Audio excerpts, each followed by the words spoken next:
एक तरफ सूर्य की भुकुटी तनी हुई है, ज़बरदस्त गर्मी है, दोपहर के 2 बज रहे हैं और हमारे पृथ्वी के भगवान डॉक्टर के सारथी, जिनके बगैर पीबीएम के अंदर कोई सेवा नहीं हो सकती, जिनके बगैर कोई भी कार्य नहीं हो सकता, आज इस तपती धूप के अंदर नारी शक्ति के साथ हमारे ये जो नर्सिंग कर्मी अनिश्चितकालीन धरने पे इस 47 डिग्री जो सेल्सियस तपती धूप है उसके बीच में बैठे हैं। मैं अभी मिलता हूँ इनके अध्यक्ष महोदय से, वो क्या कहते हैं उन्हीं के मुंह से सुनिए।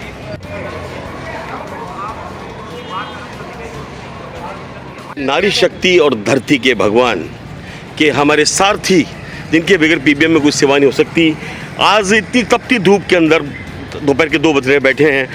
क्या मांगे हैं, क्या कहना चाहते हैं आप?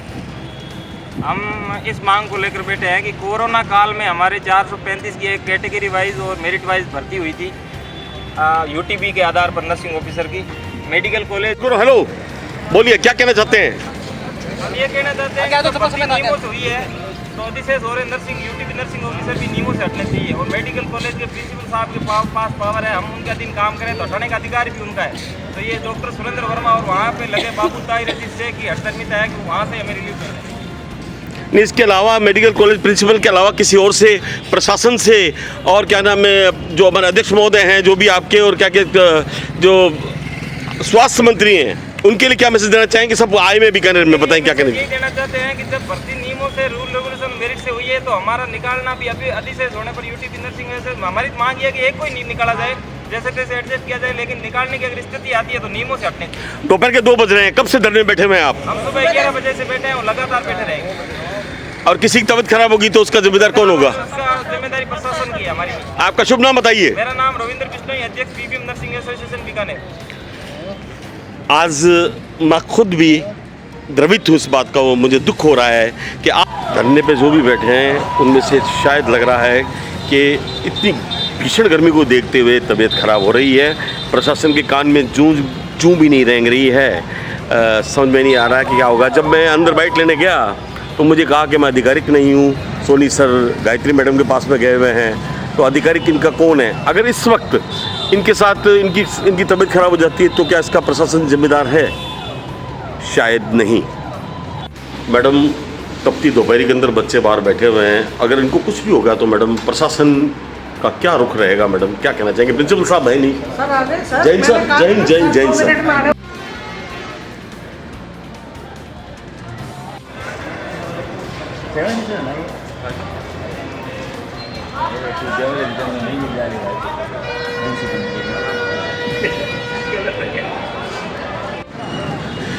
मैंने प्रशासन को बार बार कहा है कि देखिए ये इनकी तबीयत खराब हो रही है, नारी शक्ति की, और ये ज़बरदस्त, अब क्या करें, इसका क्या इलाज है ये मैं तो नहीं कह सकता। बाकी तबीयत खराब हो गई है। सुबह 11 बजे के बैठे हुए 2 बज रही है और मैं निशब्द हूँ, मैं कुछ नहीं कह सकता हूँ।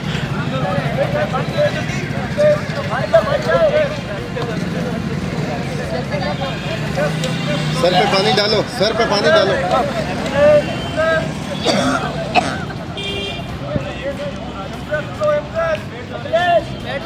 हालांकि प्रिंसिपल साहब हमारे फेवर में हैं, उन्होंने पूरे स्टाफ को बुला लिया प्रिंसिपल साहब ने कि भाई इनका कहीं कौन व्यवस्था कर सकते हो तो कर दो, ये 40-50 बच्चों की।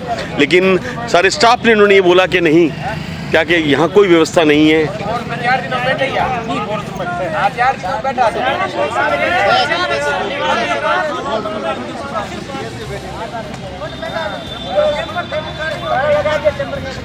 सीधा है भाई जी, थोड़ी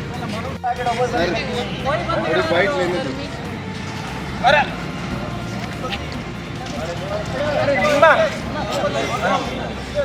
एम्बुलेंस बुलाओ ना, अरे एम्बुलेंस बुलाओ। डॉक्टर साहब अंदर कॉल करके बोलो एम्बुलेंस भेजो।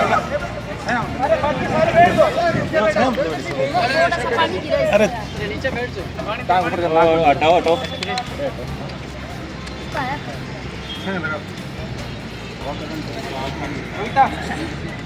जैसा मुझे डर था कि प्रशासन को मैंने कह दिया, प्रिंसिपल को मैंने कह दिया कि सर इसके बीच में अगर कोई हादसा हो गया तो उसकी जिम्मेदारी किसकी होगी, तो वो निशब्द हो गए, निरुत्तर हो गए।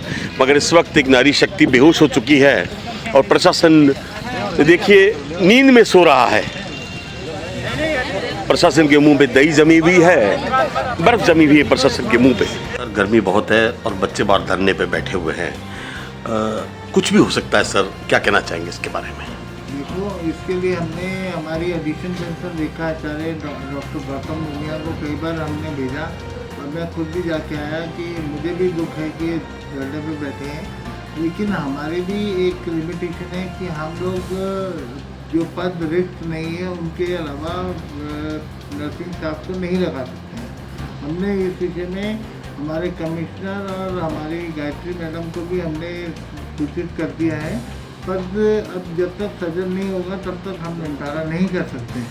हमने इनको कई बार रिक्वेस्ट कर दिया कि आप छाँव में बैठकर धरना दीजिए, हम आपके लिए काम कर रहे हैं, क्योंकि अभी प्रधानमंत्री की विजिट है, हम लोग सारे बिजी हैं। प्रशासन को भी हमने इन्वॉल्व किया है, प्रशासन को भी हमने सूचना दी है और एडीएम और थाना अधिकारी को भी दी है। हम नहीं चाहते कि इनके ऊपर कोई फोर्स लगाएं, हम चाहते हैं कि आप समझाइश करके इनको आप छाए में बिठा दें। और क्योंकि गर्मी का मौसम है, हमें मालूम है कि अभी लू लगने का और हीट स्ट्रोक होने के पूरे चांसेस हैं।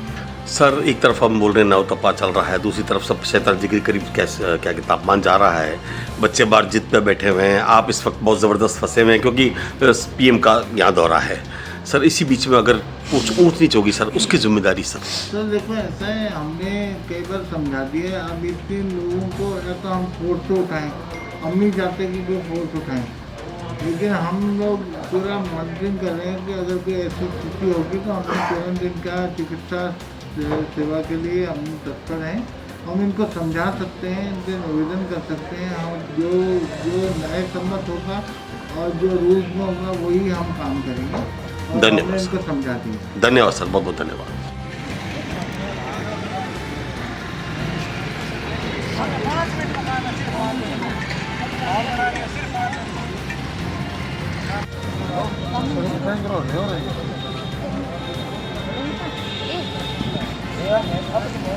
नर्सिंग कर्मी भी अपनी जिद पर हैं और जिद सच क्या है झूठ क्या है ये तो प्रशासन और नर्सिंग कर्मी जाने, मगर इनके बीच में पिस रही है नर्सिंग कर्मी की हमारी एक कार्यकर्ता।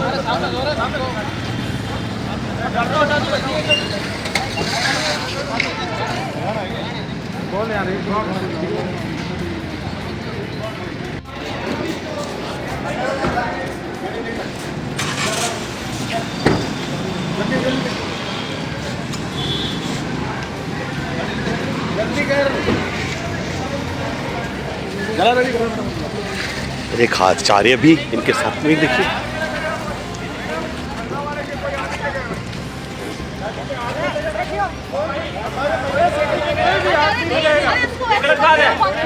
करेंगे, ठीक है ना, कोई नहीं लेके जाएगा। हाँ यही करो, यही करो, ऐसा थोड़ी होता है।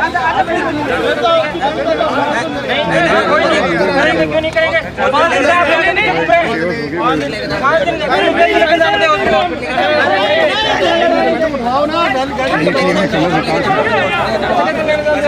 अरे इसको